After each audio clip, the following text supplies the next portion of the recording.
welcome to Sustainability in Your Ear, the Earth911.com podcast for the week of December 24th, 2018. I'm Evelyn Lopez, and we are recording at the very thought-provoking and reflective Moonyard Studio in Tacoma, Washington. Well, our year is ending, and it's time to look ahead and ask ourselves, what is just one thing I can do to change my world? That's right. It's time for New Year's green resolutions for 2019. So today, in the beautiful Moonyard Studios, we have Mitch Ratcliffe, our Earth911 publisher. Mitch, how are you today? I'm doing great. Howdy, everybody. And also on the line, we have two of our Earth911 writers, Sarah Lozanova and Trey Granger. Sarah, how are you today? I'm doing well, thank you. Great. How are things in Maine? Nice and sunny and plenty of snow already. Wow, that sounds great. And here we have about 55 to 60 degree temperatures, strangely. Yeah, it's kind of weird right now. And Trey, how are you? I am great. I'm in Phoenix right now and heading to San Diego tomorrow. Oh, that'll be nice. So you got a lot of sun ahead. Yes. Well, as Mitch mentioned, we're having sort of a strangely warm December in Washington, which is not a bad thing because it makes everyone talk about global warming and climate change. Yeah, and the tornado did too. The tornado does that too. Yeah, it's always exciting. We actually had a very rare tornado in Port Orchard, Washington that knocked a building down. That does not happen in the Northwest very often. Nope. Give me earthquakes any day. Tornadoes are scary. I don't know. Having lived through Loma Prieta, I can't say I agree. Well, maybe not. Yeah. Well, before we get started on our New Year's resolutions, let's talk a little bit about the surveys that are up on the website. Mitch, we've got a couple up now. Yeah, we've as always, we ask the Earthlings each week a question about how they feel about the future of the world and how they're making choices. So we have two questions that have answers. First was, will your next home be larger or smaller? Now, half of the respondents, 48%, said that they're going to move to a tiny house to live lightly on the earth. So that's very encouraging. 34% of folks said that they're going to keep about the same size as their current home. And only 3% out of the entire group said that they would buy a larger home. And interestingly, that was somebody who wanted to move into a larger home in the suburbs. The answer was, it's a mansion for me. No one chose a larger place in urban environments. And the 15% who chose smaller living in the city are apartment dwellers who are thinking about either condos or smaller apartments. So that's something. This is a dedicated group of folks thinking about their impact on the environment, and it's good to see. Yeah, that is good. What other surveys do we have up? Well, the other one, and I'm a little, not many people responded to this. I don't feel like it's completely representative, but we asked how much would you pay for a zero-emission vehicle? Basically, what's the no-brainer price? I'll just go ahead and buy that. And we had recently written a story about the Scion, Sonos Scion, which is a solar-powered car that will be available in 2019 for $18,000. And 38% of our respondents said, that's the magic price for me. I'll buy that. Right. $29,000, which is roughly the cost of the Chevy Volt and other mid-range cars, was identified as the no-brainer point for 44% of the respondents. And $35,000, which is the base price of a Tesla Model 3, was attractive to 19%. Now, if you do the math, that's all the answers. No one said that they wanted to pay $38,000, $45,000, or $60,000 for an electric vehicle. Yeah, I thought this was a little bit interesting. And I'll tell you, sort of my first reaction was, our listeners may be a pretty frugal bunch. They want to be a little bit careful about how they spend their money. But actually, these prices are in line with current electric vehicle prices. And at the low end, you're talking about the same price as a Kia, right? And so people who are opting for cars that get 45 or 50 miles to the gallon are already thinking in that price range. Right. So I think that's very indicative of where, as we move into this next phase in the economy, where some people will be using their cars as Uber drivers and Lyft drivers and so forth, they're thinking about small, highly efficient vehicles. Yeah. I think that's good. That's good for cities. That's good for everyone. So there actually is one more survey up that just came up the other day, and that's what lifestyle do you believe is the best model for a sustainable economy? But it's kind of hard to tell what to get from this because 12% said urban living can be the most efficient. And then 88% said we need to take the best of all lifestyles to establish new models of sustainability. Yeah, and 0% said that suburban and rural living is the answer. Yeah. So what we're looking at is a few urban dwellers who feel that the highly concentrated environment in which they live is very efficient. But I think most people, and this represents, I'll say my view, I live in a suburb or at the edge of a rural community. And I don't think that we live particularly efficiently, but we need to blend a bunch of different things in order to do this right. And the one answer or the silver bullet approach is not going to be the answer for anybody. We need to have choices about how we're going to live within a sustainable framework. Well, and actually I think this is important for another reason, and that is that there's a strong temptation sometimes in these environmental discussions to tell people you have to change. Yeah, right. You have to change a lot of the things that you enjoy and a lot of the things that make you comfortable. And people are resistant to doing that. And so I think this helps us to sort of say, the more effective way of managing change is to really talk to people and to figure out which of the things they're doing now they can still do and which things they can add. Yeah, what they can add, what they can do more of to be more successful. Well, this is the perfect topic to kick off the conversation about New Year's resolutions, isn't it? I think so, too. So there's also a number of really good interviews that are up on the website. So tell us a little bit about that. Yeah, I've had a chance to talk to 3 people recently, actually 4, who are just fantastic interviews. First was Dr. Beryl Toktai and Michael Oxman, who are at the Georgia Tech Scheller College of Business in the Ray C. Anderson Center for Sustainable Business. Now, this is an organization or a school about sustainable practices that has emerged within Georgia's MBA program. And it was driven by the founder of I'm going to forget the name of his company. There's my senior moment for the day. But Ray C. Anderson had built a company that was entirely circular years before it actually became fashionable to do so. Yeah. They did flooring, and they would use recovered materials for flooring. Now the Georgia Tech is encouraging people, particularly students, to learn how to not only think sustainably, but pitch the idea within their own organization or to other people to get them involved in it. And I think that's the conversational stuff that we're talking about needing to encourage. Right.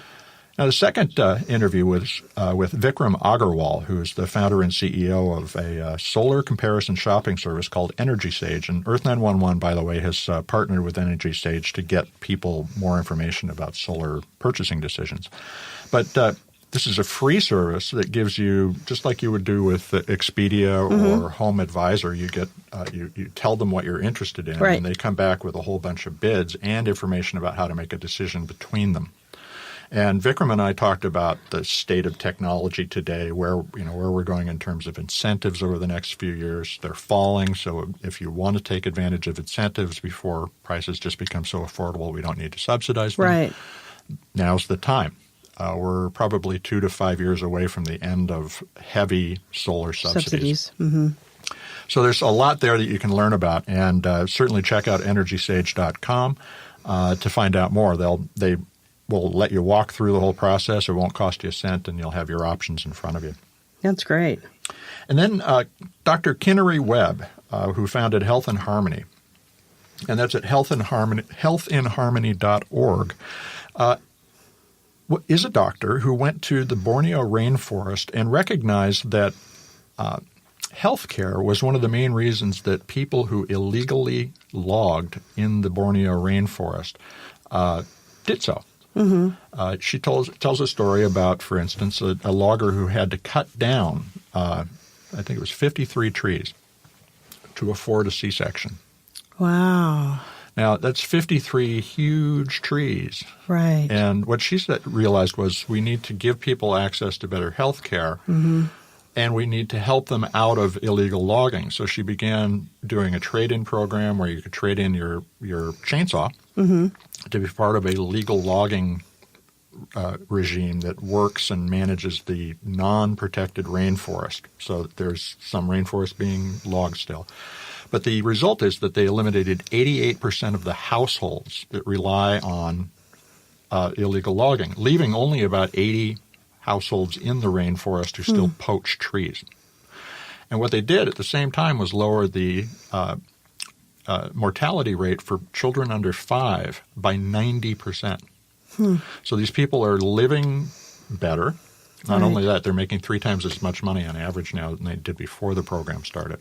So they have higher income, their children are not dying, they can get health care, and they're protecting the forest, and they recognize their role in doing so. So it's a really inspiring interview. And we've got a couple of pieces coming up on the site that I just think are great stories about, for instance, residents of the Borneo rainforest go to the hospital where Kinnery Webb's clinic is. There's a photograph of an iceberg, and they take selfies in front of the iceberg. Sure. Because they have never seen one, but they also understand the relationship between what they're doing to protect their rainforest and the preservation of Arctic and Antarctic ice, which is just, I think, a great story. It's a great story. That's quite fascinating, too, the idea that access to affordable health care can have really serious environmental consequences. Well, and we know that women benefit overwhelmingly from investment in environmental protection because they tend to be the ones who suffer from malnutrition and poisoning from going out and having to work the worst jobs that we have. Right. So this is a general quality of environmental programs is that they tend to introduce social justice as well as better practices. Very Strangely, interesting. better practices are more just. Yeah. It's good to know. So did any of these stories lead you to make any resolutions for this year? Well, I'm following up on my resolution last year, which was to completely eliminate gasoline from any of my yard work. Oh, yeah. So I got rid of I got rid of our gardener with the gas mower and the gas trimmer, which is the most polluting thing you can have is one of those gas trimmers. Replaced it with green power, a mower, a trimmer, a blower, and all that kind of stuff. So now there is no gas involved in taking care of my yard. We've made other changes, but that was the one where I spent a few $100 to make a major change in the equipment. Right. And as I read through all these things this year, thought about it, my next step is to get rid of my gasoline car. Oh, yeah. And as you know, I have a kind of a thing for my car. Yeah, you love your car. And so this year, as I look at how I'm going to spend money, in addition to the changes in eating, for instance, I've eliminated meat at lunchtime.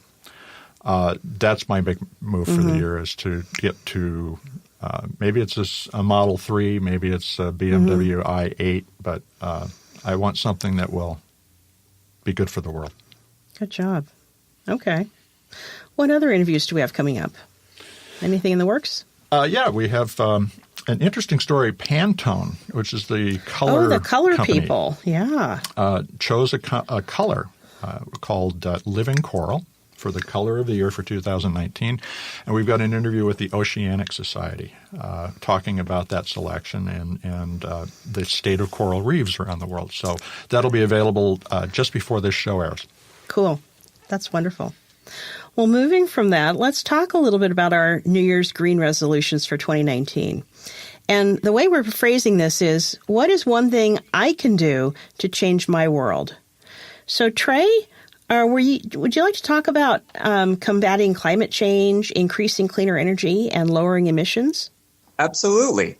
So one of my big things this year has been trying to learn more about transportation and its impact on the environment. And I think it often gets pushed to the back burner when we think about climate change, the impact that driving cars actually has on our environment. We think a lot of, it's business's job to make cleaner factories and cycle more transportation is actually the largest source of carbon emissions in the United States. It's almost 1/5 of our emissions come from just cars and trucks. Mm-hmm. And that's more than energy. That's more than pretty much anything you can think of that would have an impact on the environment. And so if I were to challenge people to do one thing to help the environment next year, it would be utilize more public transportation. There was an article that came out this year. Every year, the U.S. Department of Transportation releases numbers on ridership and public transportation. And of the 35 largest U.S. transit markets, 31 of them saw a drop in public transportation ridership between 2016 and 2017. The good thing for the people on this call is the two cities that had more than 1% increase were Seattle and the Phoenix metro area. So, hey, very good. Living in two areas that are very public transportation focused. Sorry, Sarah, there was no info on Maine, unfortunately. But if you look at other cities, I mean, Cleveland had an 11% drop in the last year. Charlotte was 11.5%. Trey, what do they think is causing that drop? Is it because gas prices are lower or is something else going on? Or are people switching to Uber? So I think the big reason for the increase in the two cities, I'll talk about that first, is that these cities have invested in public transportation. Mm-hmm. Actually put ballots on they've put measures on the ballot to fund new programs, to improve their bus lines, to put more money into light rail service, and they've seen it in ridership as a result. The decrease on the other end, definitely the increase in economy has made it so cars are more easy to afford. And as you mentioned, gas prices are lowering. But I think another thing that we don't talk about a lot is the stigma of public transportation. Yes. You look at the stats regarding ridership of buses, not so much the light rail or subways where it's more used for commuting. But if you focus strictly on buses, which are going to be the primary source of public transportation in most American cities, the largest income bracket, 30% of the riders make under $15,000. Mm-hmm. So we've got to encourage people that, hey, even if you are well off and affluent, ride the bus. It's not something where it's a bad thing. It actually really helps the environment and get rid of that stigma that riding the bus is for the lower class individuals in America. You know, the rise of Uber and Lyft are interesting challenges to this, and it's something that's being embraced by millennials and Gen Z, people who are younger than 23 or 24, as an alternative to and more flexible alternative to owning a car or, in their minds, public transportation. But we know these cars actually drive further to serve the individual than they would if they were just being used by the individual. Do you see, as these services evolve and hopefully evolve towards all electric fleets, them displacing some of this public transportation, and how can we engage with that appropriately so that we do get people to use more efficient transportation overall? I think the biggest area we're seeing the car sharing take an impact is with parking, because a lot of cities, it's becoming more and more expensive to park in garages or at meters. And so the great benefit of Uber and Lyft is you don't have to worry about parking your car. So I'm not sure how we as a society can address that, whether it's putting a less of an impact on parking fees in America, but that would just encourage more cars. I really don't know how we can encourage people to use public transportation more, but you got to understand, driving Uber is not any more efficient than driving for the environment. Yeah, and I think that's the key is a combination of convenience. So maybe public transportation needs to make more stops or have more flexible and shorter routes that can be reconfigured in response to what's going on in the environment, which smart cities will be able to do. The sensor-based approach to understanding our transportation system is going to radically alter our transportation experience. And that's, I think, the opportunity as we move forward. That's interesting. We'll see how it turns out. Mm-hmm. Absolutely. What are some other things that you looked at, Trey, with regard to combating climate change and lowering emissions?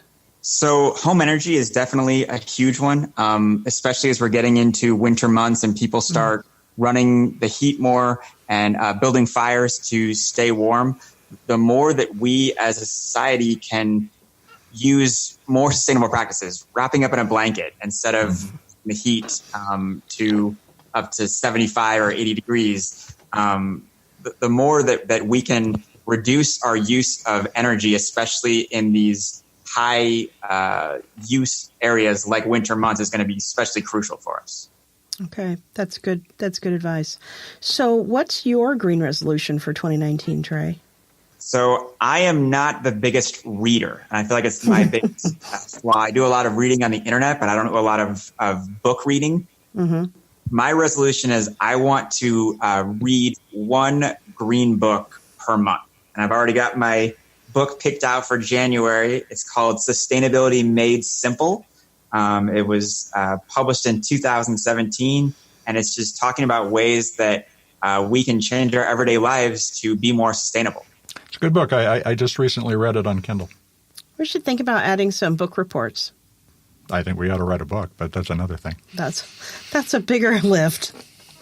Well, that is an excellent resolution. I have to admit, I read a lot, but I don't tend to read more scientific or nonfiction books. So I think that's a really good resolution.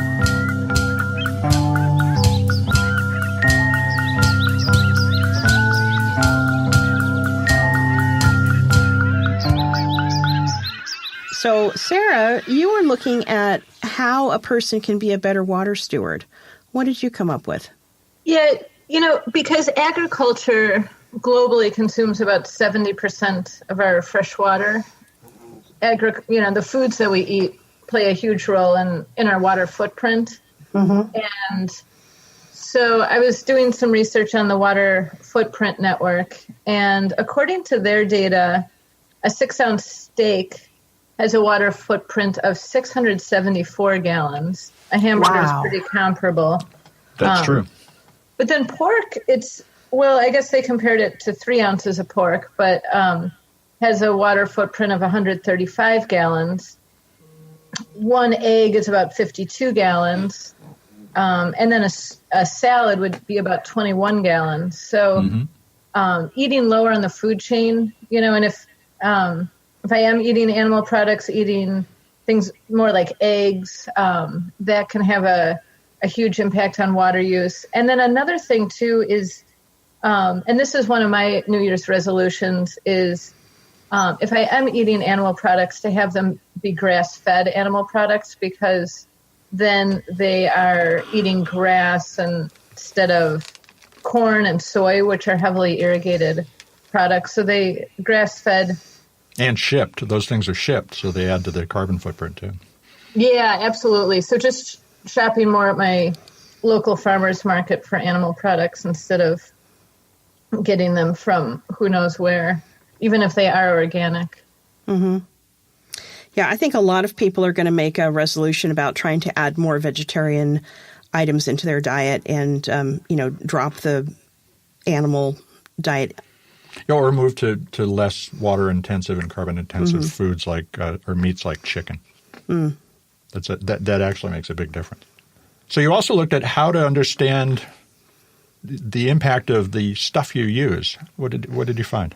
Yeah, well, one of the things that I was looking into are products that are made out of recycled ocean plastic. So basically waste that's in our ocean that's plastic that's being upcycled into new products. And there's a few different products on the market that I find really exciting, like Adidas Sportswear has partnered with Parley for the Oceans, and they're creating high-performance sportswear from reclaimed marine plastic waste. And they now have about 110 Adidas products with these post-consumer recycled content.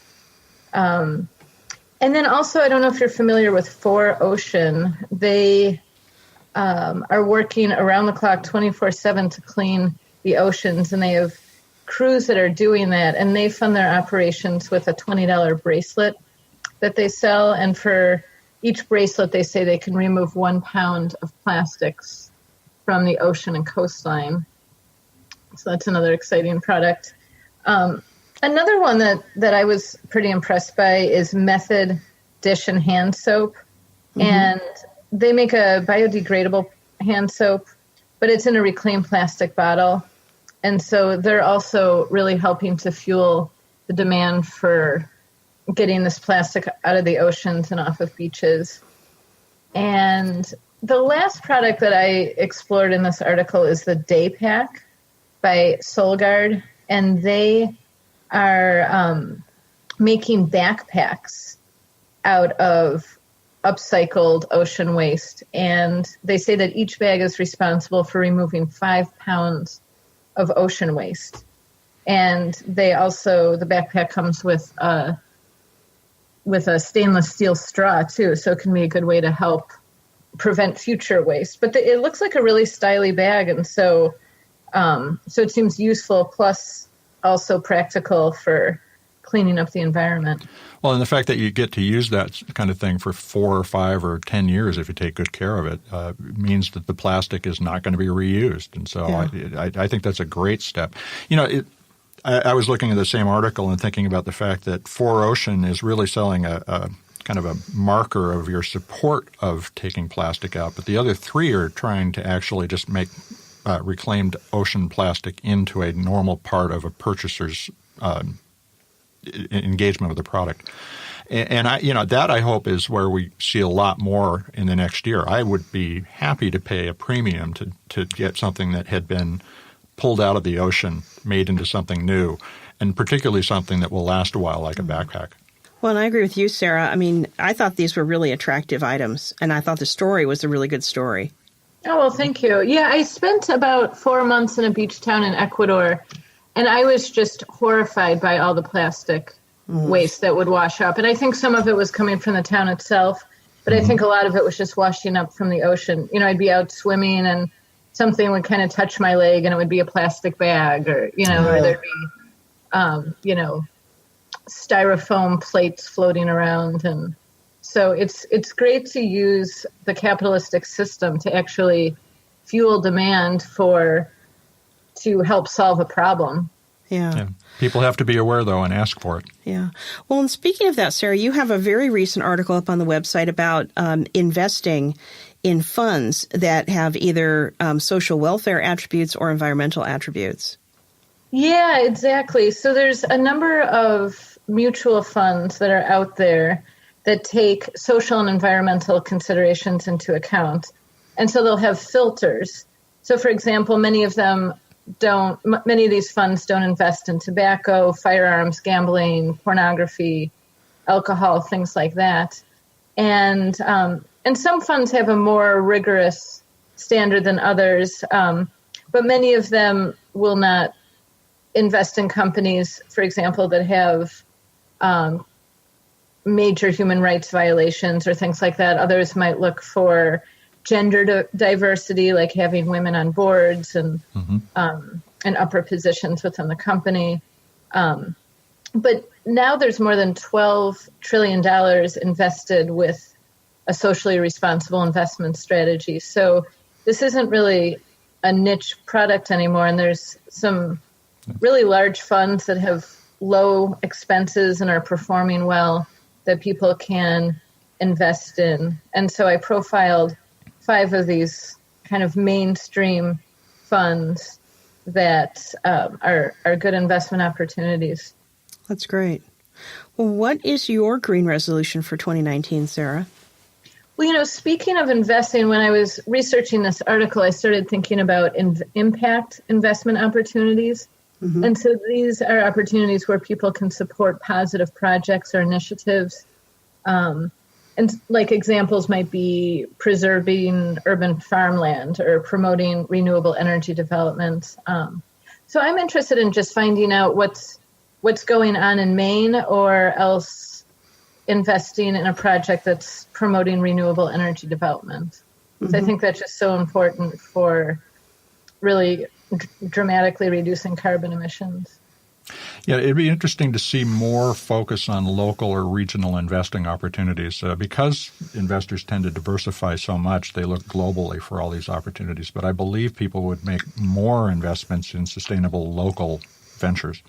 Mm-hmm. Yeah, and even though these filters exist, like the fund that I'm investing in, I looked at some of the top holdings, and there are some major banks. And then when I got to thinking, it's like, well, are these banks funding new pipelines, or are they actually funding things that I really don't support? And I think even if you're going with a socially responsible mutual fund, many of them still allow fossil fuels, or they might allow nuclear power, or things that I don't necessarily want to invest in. So these kinds of impact investment opportunities are a great way to just sort of sidestep all of that.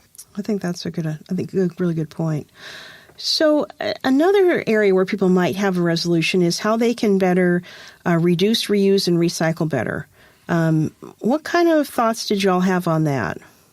Well, I think the first thing that we have to do is understand your local rules and what's available. And, of course, the Earth911 database is a great place to start, and we've got how-to guides about all those things. But as we all know and talked about on the last show, the Chinese ban has really drastically changed the way that the recycling industry it operates here in the United States. And so being better informed and recognizing when something is no longer being collected. For instance, we got some notes in the last week from folks who have been told that plastic number 4 is no longer accepted by their municipal systems because there's just so much of it baled up and ready for processing that nobody's buying because we can't send it to China like we used to.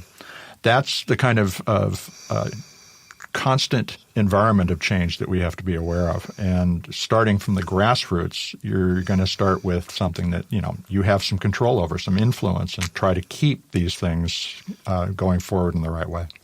Yeah. I think that's really important. We have a couple of good articles on the website. One is 3 ways to help your city recycle better. Another is communities can drive change.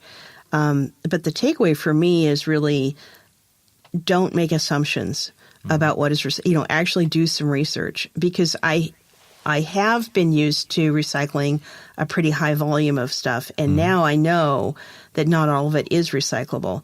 And our local recycling companies are saying quality versus quantity. Don't toss everything in. Look at it, figure out what can be recycled. And that's causing me then to think about things at the front end. Like I recently bought some shampoo bars that are like soap bars, but they're shampoo, to try to get away from the plastic bottles. We've been looking at our bread bags. We have a way we can recycle bags, but bread bags that have paper stickers stuck on them are difficult, whereas bags that have just printing on them may be more recyclable. So I think a lot of it is being more aware and thinking about what you need to do. But what do you think, Trey and Sarah? And Trey in particular, I know you do a lot of thinking and work in the recycling arena. So what would be your advice for someone who wants to try to recycle better? I think the other thing that's really timely right now is we generate 25% more waste during the holiday season than elsewhere throughout the year. And the EPA has estimated that 80% of that waste could either be reused or recycled. So think about when you're unwrapping gifts during the holidays, your Christmas tree, you're making more food at home when you're entertaining loved ones, all that stuff. Just think about where it's going when you are done with it. Can you get more renewable and sustainable methods for the holiday waste? That's good advice. Yeah, I would definitely agree. And I think waste reduction is a great place to look, because I feel like recycling is a step in the right direction, but it almost seems like it's looking at the symptom and then trying to find a solution for it, whereas waste reduction just eliminates things altogether, like shopping the bulk aisle at the natural food store, and bringing your own glass jars and refilling them just eliminates the packaging altogether. Another thing I've been thinking of is what I throw away and if anyone would actually want it first. At my local dump, there's an area where people will leave things, and it amazes me. I'll bring some dilapidated falling apart piece of furniture, and before I can even pull it out of my car, somebody's loaded it in their truck. So a lot of times there is demand, or Craigslist, or there's a lot of free and swap pages on Facebook. So there's a lot of online resources too for reusing materials. And that's a long-standing tradition in the human experience is recognizing in other people's junk something that you can turn into something you can enjoy. So we should encourage that as much as possible. And some of the Buy Nothing Facebook pages are pretty interesting, too. I know I belong to one. I haven't really participated, but someone after Thanksgiving was looking for a turkey carcass. And she just explained, I didn't do turkey this year, but my family wants turkey soup. So if anyone has a turkey carcass post-Thanksgiving, I will happily make soup and give you a portion of the soup. And I sort of thought, man, that is taking recycling to a new level. That is really clever. I think these kinds of community actions where you get together and somebody does make soup for the whole neighborhood using all the carcases would be the kind of thing we're talking about. That'd be fantastic. There was a company that briefly did it for about 2 years called gosh, I can't think what it's called. Okay, second senior moment. Nope, I can't remember. It'll come to you while you're driving home. When I'm driving home. But they organized local neighborhood cooks, and everybody would come by and pick up food from the cook at the end of the day to take home and eat. That's a great idea. idea. So these folks were making money from being good cooks, being part of their community, and serving others something delicious. That kind of vision is where we need to go. It was called Josephine. Oh, very good. I also liked a lot of the ideas that we had in a recent podcast about buying useful gifts or buying experiences for gifts. Like, I have 2 children, and it's easy just to kind of get on Amazon and buy a bunch of plastic for them and call it good. But, then I was thinking, well, why not take them to a hotel with a nice swimming pool, or, give them an experience instead. So their main Christmas gift this year is going to be going to a local hotel for a few nights. Nice. That's an excellent one.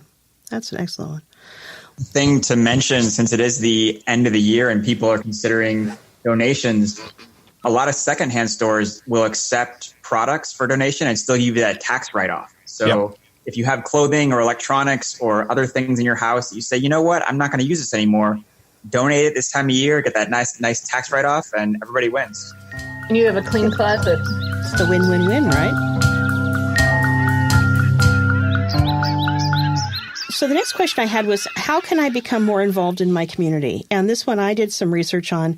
We have a good article on the website on green giving, 5 nonprofits clobbering climate change. And it's a good starting point, not just to see what nonprofits are doing, but also some of them, such as the 350 program, may have local groups in your area. I would say, think about what your interests are. If your interest is in gardening, then there may be a local group doing gleaning of fruit trees to help make both produce available in food banks, but also they may do some community jam making. If your interest is in clean water, there may be clean water groups. If your interest is in education, then there are things that you can do with your local schools. But look online. I think Facebook in particular is a great way to find groups. A couple others too. Yeah, a couple others too. I would suggest both Nextdoor, which is a locally oriented social network and very much kind of evolving into a Craigslist plus neighborhood watch. And the other is go to Meetup. Search Meetup. There are tens of thousands of small self-organized groups getting together in communities to talk about things like the 350.org. Yeah, I had never tried a Meetup before, and a friend organized one, and I was amazed. I was talking to another woman there. She goes to 3 different ones for different interests. Yeah, these communities are out there, and they're growing stronger all the time. So my green resolution for 2019 is that I'm going to look into getting solar panels on our house because we are not overhung by trees. We have a very simple roof line, and I like to keep my house a little bit on the warm side, and that makes me feel a little guilty. But if the energy was coming from solar panels, then that would take away some of that guilt. And I also was thinking, I'm trying to think, what are the things that I can do that actually may touch on climate?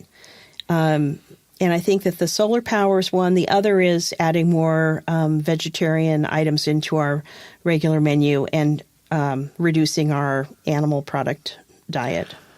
The current quiz on Earth911 is about the various options you have as resolutions and their carbon impact. So you can choose. And for instance, one of the questions is which is more efficient, not driving to work or skipping a half pound or a quarter pound of meat at lunch. And the numbers are not as clear-cut as they would seem. Carbon-wise, transportation's way ahead. But when you factor in the water used on beef, for instance, it looks almost even. That's interesting. That's really interesting. So, Mitch, how can I involve my family and become more aware of environmental issues and my ability to make change? How can I inform myself? Well, I have to think about this in the context of grandchildren soon. So I'm thinking about what I did to my children. And many of the books that we recommended in a recent 5 children books that expertly teach about the environment are representative of what I read, fortunately. So I feel pretty good about that. So The Lorax by Dr. Seuss, written in 1971, is an excellent tale of environmental awareness and what happens when you deforest and pollute your environment. Blueberries for Sal by Robert McCloskey is another one. I remember that from my childhood. And The Giving Tree by Shel Silverstein is another book that, by reading about the environment, you help kids think through their relationship with it. And I think Dr. Seuss and Shel Silverstein are great foundations for young kids. But then as they grow older, you also want to get them involved in their communities. And a lot of children today, my kids included, and they're young adults, spend most of their time interacting through a screen. And bringing them outside. And we have an article about raising kids who will take action and value teamwork skills. It's really important to get them outside and interacting with other people and to do things. There's a couple of interesting facts. When you help a kid or you ask a kid to be involved in taking care of the home, doing homework, they take greater pride in the home. It's measurably true. It changes their relationship to their community. So get your kids out, spending time with other children, not only playing, but give them something to do. Fun. Clean up the park, collect enough money to contribute to a food bank. These are all simple things that by pulling together, they develop the satisfaction of accomplishing something together. And that, as we were talking about before, is the key to that conversation about what is the real sustainable society going to look like rather than competing ideals. So get them out and get them involved. And I think that's the key to getting your family more involved. Now, for 2019, if you want to make a change, I suggest picking 1 or 2 projects and just getting out there and starting to do it. If you haven't done this with your kids and they are not aware of the ability to work together or of the importance of the environment, that's the best way to get them involved. But you're going to have to take them by the hand. And, choosy eaters have to be confronted with a food 48 times before they'll try it. Is that right? Don't give up. Yeah, it's actually true. So get them out and get them involved. One thing I often do with my kids, too, when they have some big plastic toy that they want me to buy for them, especially if it doesn't look like something that'll last very long, I'll say, do you think that's a toy you're going to get a lot of enjoyment out of and still play with a year from now? And if it's something that they really value and really want, I'll buy it for them. But 9 times out of 10, they'll say, yeah, it looks like a lot of plastic, and I think it's pretty poorly made. They'll say it's kind of junky and decide to pass on it. But that sort of helps short-circuit that impulse of just wanting to consume shiny, bright-colored toys. Yeah, asking them to think. That is the first step towards social awareness. It is hard, though, because, like, for example, we were at the grocery store, and there was some local grass-fed yogurt that came in a glass jar, and then there were some individual snack-sized yogurts. They were organic, but they weren't local or grass-fed, and they had much more colorful labels, and both of my kids wanted those. And then, I feel kind of like a stick in the mud sometimes saying, well, it's not local, and it's not grass-fed, and... but ultimately, after I kind of gave a little explanation, then they were both willing to switch to the local option. Yeah. One of the things I really appreciate, too, not to be shamelessly plugging our website, but the breadth of stories we have is really great. And I appreciate always being able to figure out, some of the make-it-yourself options. So I think it's a good place to start as you're starting to figure out how you can get more engaged and more involved. Well, and in 2019, we're going to have more of that, and particularly a focus on more foods that you can eat. That was a big request from readers, so we're going to step up to that. Excellent. Let's get to those Earthling questions. Okay, Earthling questions. And this kind of touches on what Trey was talking about. Several people on Facebook have asked, are wrapping paper and bows recyclable? Well, the answer is generally no, for a variety of reasons having to do with the coating or the way that the paper is produced. First, wrapping paper is extremely thin, and so the fibers in it are not easily recoverable, and they've got a sheen on it of some sort, whether it's wax or a plastic or otherwise. And then bows just are not recyclable. They are a plasticky, nasty mess that doesn't I'm not even sure what a bow is made of, come to think of it. Well, at one point in time it would have been silk, but that's right. Unlikely today. And a silk bow would decompose. Mm-hmm. Well, what should people do? I mean, I know they can wrap in plain paper, or you could make some designs on plain paper.